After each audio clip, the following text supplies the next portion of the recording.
आटपाट नगरात एक गरीब ब्राह्मण राहत होता.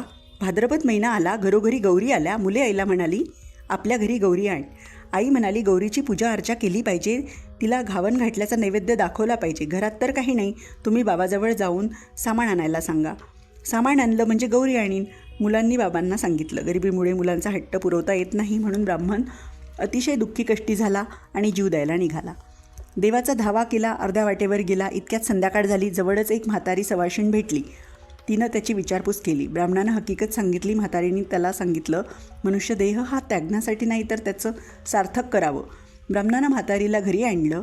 ब्राह्मणाच्या बायकोनं विचारलं तेव्हा आजी आहेत म्हणून सांगितलं. बायको आंबील करता कन्या पाहू लागली तर मडकं कन्यांनी भरलेलं दिसलं.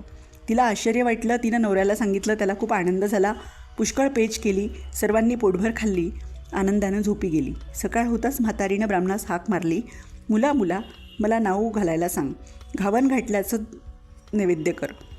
का नाही काही म्हणू नका, रडगाणं गाऊ नका. त्याने बायकोला सांगितलं. त्या दिवशी त्यांना पुष्कळ भिक्षा मिळाली. सगळं सामान आलं. बायकोनं सर्व स्वयंपाक केला. सर्वजण जेवली. म्हातारीनं उद्या जेवायला खीर कर म्हणून सांगितलं. आजी दूध कोठून आणू? तर ब्राह्मणानं सांगितलं की तू काही काळजी करू नको. तुला जितक्या गाई म्हशी पाहिजे असतील तितके खुंटे तू पूर, दावी बांध. सकाळी गोरज मुहूर्तावर गाई म्हशींची नावं घेऊन हाक मार, म्हणजे त्या येतील. तुझा गोठा भरेल आणि दूध काढ. ब्राह्मणानं तसं केलं. हाक मारताच गोठा गाई म्हशींनी भरून गेला. त्याचं दूध काढलं. दुसऱ्या दिवशी खीर केली. संध्याकाळी म्हातारी म्हणाली, मुला मला आता पोचती कर. ब्राह्मण म्हणू लागला, आजी तुमच्या कृपेनं मला सगळं प्राप्त झालं. आता तुम्हाला पोचत्या कसं करू? तुम्ही गेला म्हणजे हे सर्व नाहीसं होईल. म्हातारी म्हणाली, तू काही काळजी करू नकोस. माझ्या आशीर्वादानं काही कमी पडणार नाही.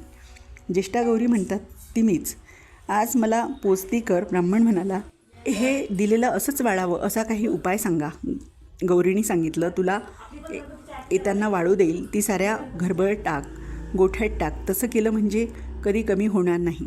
ब्राह्मणानं तिची पूजा केली. गौरी प्रसन्न झाली. तिनं आपलं व्रत सांगितलं. भाद्रपद महिन्यात तळ्याच्या पाळी जावं. 2 खडे आणावेत. ऊन पाण्यानं धुवावेत. ज्येष्ठ गौरी कनिष्ठ गौरी म्हणून त्याची स्थापना करावी. त्यांची पूजा करावी. दुसऱ्या दिवशी घावन गोड. तिसऱ्या दिवशी खीरपोळीचा नैवेद्य करावा. सवासणींची ओटी भरावी. जेवू घालावं. संध्याकाळी हळदी कुंकू वाहून बोळवण करावी, म्हणजे अक्षय सुख मिळते, संतती संपत्ती लाभते. ही 60 उत्तराची कहाणी. 5 उत्तरी.